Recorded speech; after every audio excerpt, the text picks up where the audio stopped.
What's up, y'all? It's your boy Niner Faithful. How's everybody doing? Hope everyone had a blessed week. And thank you for joining me for this week's episode of Niner Faithful Radio. Today, we're going to break down the Niners' epic battle, shootout win with the Aints. Thank you for joining me.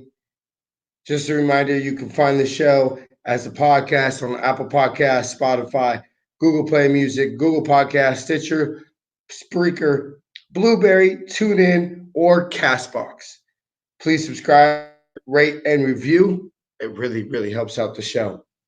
If you're watching on YouTube, please make sure you hit that subscribe button and also hit that bell notification button so you get notified when we upload our videos every week. We also not only have this show, but we also have This Date Niner History. That's our weekly show. Please give the video a thumbs up and comment and let us know what you thought about this show. Visit NinerFaithfulRadio.com to read all our blogs from Nothing But Niners Sports Elite. Get all the show notes to all episodes. Listen to all our interviews with former Niners. Watch This Date in Niner History and see all our advertising and sponsorship packages. That website is NinerFaithfulRadio.com. You can also shop Niner Faithful Radio shop to get all the latest Niner gear from NFLshop.com, Fanatics.com, 49ersshop.com, Target.com, eBay, and much more. Go ahead and visit NinerFaithfulRadio.com/shop or like us on Facebook at Niner Faithful Radio Shop. Okay, today, before we get into the breakdown of the game, a little couple tidbit notes from the game that I have here. Emmanuel Sanders became the first player in 49ers history with the passing and receiving touchdown in the same game, according to Pro Football Reference. Sanders' touchdown throw was the eighth non-quarterback throw in Niners history, the first since Terry Kirby did it in 1998. He also did it in 1996. Jerry did it in 95. Harry Sidney did it in 1987. Doug Cunningham did it in 1969. Mike Lynn did it in 1964. And of course, the first player to do it in Niner history was Joe Perry in 1951. The Niners are now 49, 26, and 1 against the Aints in their history, which of course we all know before 2002 and the division realignments, the Aints were in our division, so we played them twice a year. The Niners gained over 500 total yards in net offense in in 2 games this season, 516 this today for the offense, of course. 162 rushing, 354 passing. And they also had 571 at Cincinnati. The last time the 49ers had at least 2 games in the season with at least 500 total net yards of offense was in 99 when they had 542 at the Bengals and also put up 506 at the Atlantic Falcons. The 49ers' 5 touchdown passes on the day were the most by 49ers in a single game since October 1990 at the Atlanta Falcons, which of course we know was when Joe had his 6 passing touchdowns. The Niners were the first team to score opening drive against a touchdown against the New Orleans Saints this season. And of course, before we get in anywhere else, I want to go ahead and do our poll of the week. Now, before I want to clear up any controversy there might be over this, I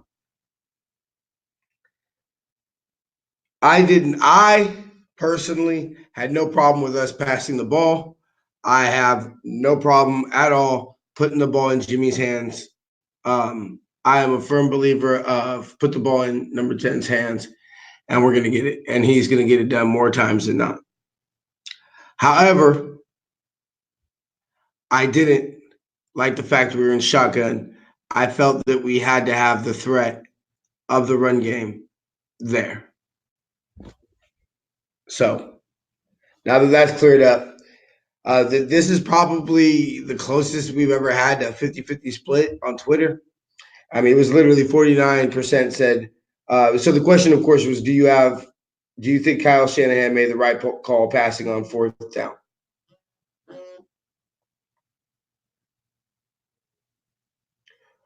Um, he Twitter said 49% said yes, 51% said no, Facebook 56% said yes, and 44% said no. And of course, you can participate in our weekly poll for prizes each week on Facebook and Twitter. We will put out our weekly poll with the question for prizes. All you have to do to win is like us on Facebook or follow us on Twitter, or both, and of course, vote. So we're going to go ahead and get into some notes. I felt that we should really start off where I think this game is pretty obvious on where we're gonna start off positively. The offense. I mean, throughout the game, I wasn't necessarily in shock, but it was just I really felt that we were watching Jimmy Garoppolo develop right in front of our eyes. And yeah, you could say that he's always had the ability to do this and everything. Of course, everybody knows I'm a big believer in number 10. But I think what we did is we watched him have his coming out party. I mean, as at least as far as the regular season is concerned. Uh, point to, yeah, you could point to games where I don't want to necessarily say he played better, but because I mean this is the greatest game he played, but he had to get it out more. But because pretty much everything was working offensively this week. But I mean, to break it down, his statistics: 26 to 35 for 349, four touchdowns, one pick with a passer rating of 131.7. Um, he obviously had one less touchdown than Drew Brees. I'll kind of chalk that up to the fact that Emmanuel Sanders threw that touchdown. So, yeah, the one pick, again, I do not blame Jimmy for that. You got to catch that ball, Emmanuel. Love you, baby. I mean, you balled out. I'm not mad at you, but you got to catch that ball. Literally, I mean, the game really, well, we'll get into that later, but it's, he went toe to toe. I just kept on saying he went toe to toe with Drew Brees, a Hall of Fame quarterback, in his own house. They had 10 days to prepare. They played Thanksgiving. So they had all this time to prepare. They came out, I mean, big props to them. They came out ready to play. And I think maybe you could say, to me, 2 moments that kind of have saved the season to me in my mind is the touchdown pass against the Steelers to Dante Pettis. I think that we lose that game, maybe you could say that I don't want to say the season unravels, but that was a very important game because I think that showed the team like, hey, we can win any type of game. I mean, to commit 5 turnovers and still be able to win the game. I mean, that's amazing.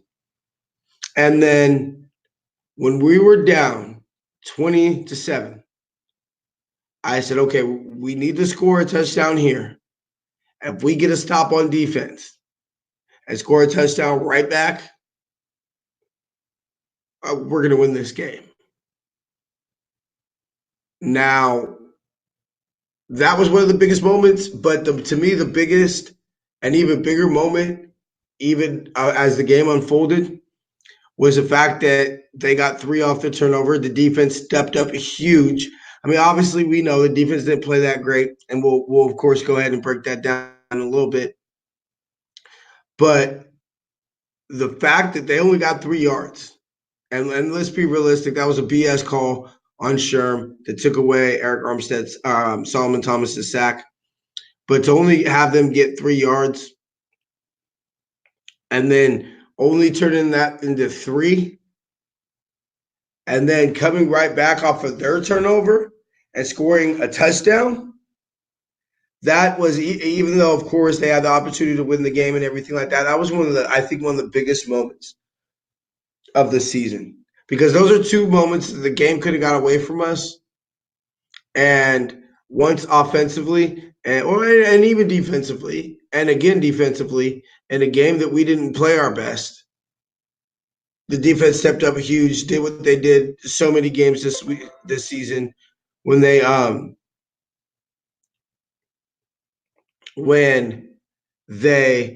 need a turnover, we get a turnover. I'm recording it right now.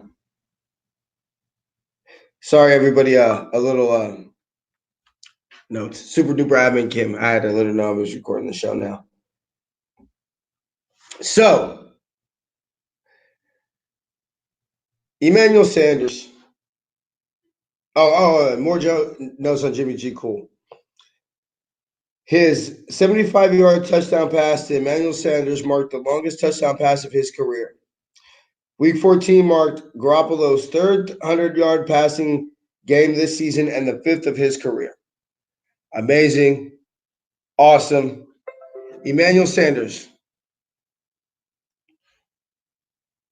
had 7 receptions for 159 yards and 1 touchdown throwing and 1 touchdown passing.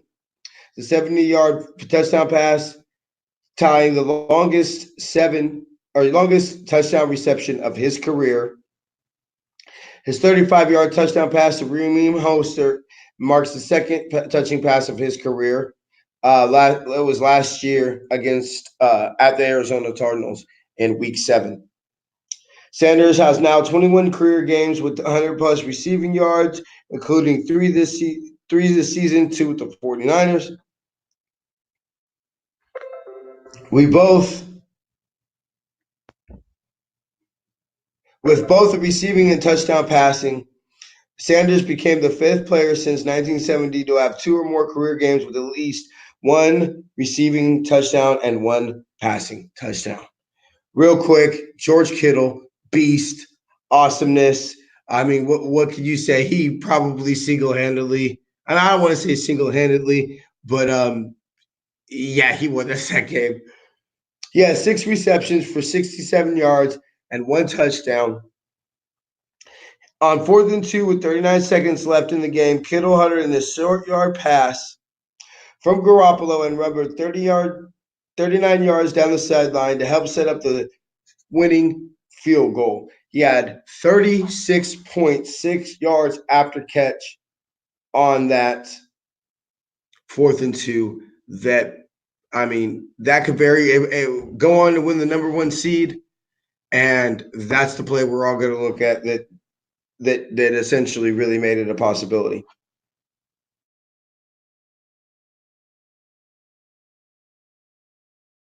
For 18 yards and 2 touchdowns.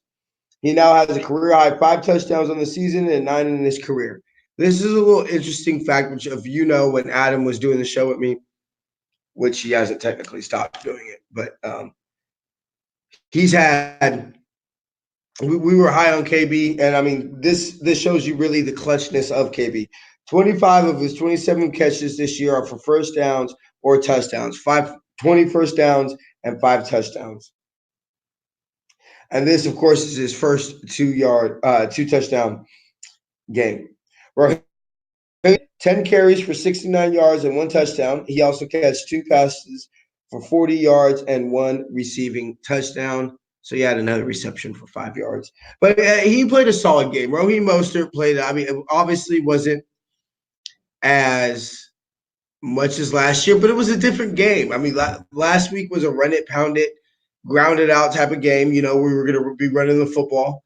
This week was an air it out game. And still, 6.9 yards per carry. I'll take that all day, every day, baby. Mostert now has 5 rushing touchdowns in his career, 4 this season, and 2 receiving touchdowns in his career, both this this season. Sunday marked Mostert's first multi-touchdown career game, which includes his first game with both the receiving rushing touchdown. Now we're going to go ahead and break down the defense. But before we go ahead and do that, I just real quick want to tell everybody to come join Niner Faithful Radio and the rest of my Empire fam at Empire Row this Sunday for the best tailgate in the league. And it is our annual gold jacket tailgate. So you got one of them saucy gold jackets, gonna wear it and come out to the tailgate. I'm reaching out to hopefully some special guests if they decide that they want to come to the tailgate. I can't say it because I don't want to say that they're coming, and I haven't even talked to them about it yet. But I'm going to go invite them as soon as I'm done with this show. So it's Greenlawn Pole 20, Sunday, December 15th for our gold jacket tailgate. Hope to see everybody there. So, on to the defense. The defense, we got to start with DJ Jones. I mean, DJ Jones came up with what I believe is, like I said, if I say that holding him to getting 7 points off the turnover that they had, we have to get the props to the man who forced the turnover. So DJ Jones, I mean, forcing it. The fumble recovery from Alvin Kamara. I mean, a beast play. DJ Jones is, I mean, I don't think he'll make it to the Pro Bowl, but I mean, could he be a pro? I think he could be a Pro Bowl player for us. I mean, I'm not going to necessarily say that's out of the realm of possibilities that could happen, maybe next week. Okay, so the fumble was recovered by DeForest Buckner. It's his 4th recovery of the season and the 7th of his career. Of course, it's the highest of his career also.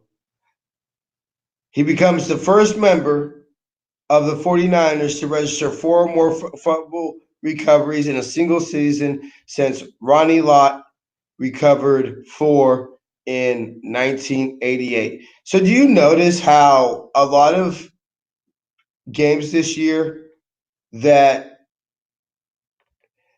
there's been some, I don't want to say this. There's been a lot of since the 80s, since the 90s, a lot of those this year. And so definitely got to give props to the defense, even though they didn't play their best game. One last little note on the defense. The 49ers defense has now registered at least 1 fumble recovery in 5 consecutive games, making it the longest streak of games with 1 or more fumble recoveries since week 6 through 11 with a week 9 bye of the 2013 season. So one last little note that I want to get into that I think is fairly important was the special teams. I'm disappointed in the special teams. Now, Robbie Gould, I mean, you know what? It shut me up for at least another week because I was ready to move on with him. I'm mad enough to bid him. And he, big shout out to him that obviously with the high snap probably, broke his concentration, or to be able to focus with that and everything like that. Or even if it broke his concentration to be able to refocus is amazing. Shout out to Wish because that snap was high. That was very, very scary to be able to get it down and be able to function with that. Well, I love you. God bless Australia. Mitch Wishnowski. But we gave up the most punt yards this week, 155 kick return yards. I mean, that's quite concerning. But we shall move on and be happy. And of course, we're going to go, before we get out of here, we're going to go ahead and do the Kittle Corn MVP of the week. This week, it's Emmanuel Sanders.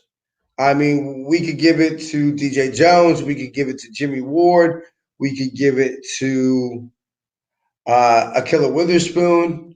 We could give it to Jimmy. But I think Emmanuel Sanders, he's healthy, and he's definitely our numero, besides George Kittle, our number one non-George Kittle receiver. It's definitely very clear, and he seems to be fully recovered from the ribs, and he couldn't be coming at a better time. All right, everybody. I want to thank you for tuning into this week's episode. But before we get out of here, of course, I want to remind everybody again to come join Niner Faithful Radio and the rest of my Empire's fam at Empire Row, Greenlawn, Pole 20, Sunday, December 15th for our Gold Jacket tailgate. Hope to see everybody there. Also, join our Patreon's rewards program for as little as $1 a month. You can get special perks like 10% off of Niner Faithful Radio shop, an invite to join me and Adam on a segment of Niner Faithful Radio, and much more. Go ahead and visit NinerFaithfulRadio.com. There's a little button for the Patreon, or you can go ahead and visit patreon.com/Niner Faithful Radio. Go to SeatGiant.com and use the promo code Niner Faithful Radio, all one word, to save on all theater, concert, and sporting event tickets purchases. Great Christmas or Hanukkah or Ramadan or Kwanzaa or whatever you celebrate. They make great holiday presents. And of course, you help out the show. Thank you so much. Niner Faithful Radio is on YouTube. We are trying to monetize our channel. So to help with that, we have decided to do a contest where we let one lucky subscriber not only win a ticket to the game and come to Empire Row, the best tailgate in the league, but will also win a ticket to the Niner Museum. To win, just subscribe to Niner Faithful Radio's YouTube channel and like us or follow us on Facebook, Twitter, and Instagram. We will be announcing the winner the first episode after we reach 4,200 watch minutes and 1,200 subscribers. To all of you football-loving fans out there who don't want to follow a Facebook page where your administrators are all in your Facebook feed dancing and showing the man boobies, then come to NFL Savage Zone, click the search button on Facebook, type in NFL Savage Zone, and give the page a thumbs up. Shop Niner Faithful Radio for officially licensed gear from shop49ers.com, NFLshop.com, Fanatics.com, Target.com, eBay, and much more. Go ahead and visit NinerFaithfulRadio.com/shop or like us on Facebook at Niner Faithful Radio Shop. Visit NinerFaithfulRadio.com to read all our blogs from Nothing But Niners and Sports Elite, get the show notes to all episodes, listen to all our interviews with former Niners, and see all our advertising and sponsorship packages. That website again is NinerFaithfulRadio.com. If you're watching on YouTube, please subscribe and hit that notification bell to make sure you don't miss a single video. And also give the video a thumbs up and drop a comment to let us know what you thought about today's episode. Make sure you also participate in our weekly poll for prizes on Facebook and Twitter. All you have to do is like us or follow us on Twitter or Facebook and vote. If you're listening to this as a podcast on Apple Podcasts, Spotify, Google Play Music, Google Podcasts, Stitcher, Blueberry, Spreaker, or Castbox. Please rate, review, and subscribe to the show. It really helps out the show grow. I want to thank everybody for tuning into today's episode again. Remind everybody, we that, we that team that went and beat them Aints. And go Niners. We're going to cook them Dirty Birds this week, clinch a playoff spot. Before we get out of here, of course, we want to remind everybody of the playoff scenarios.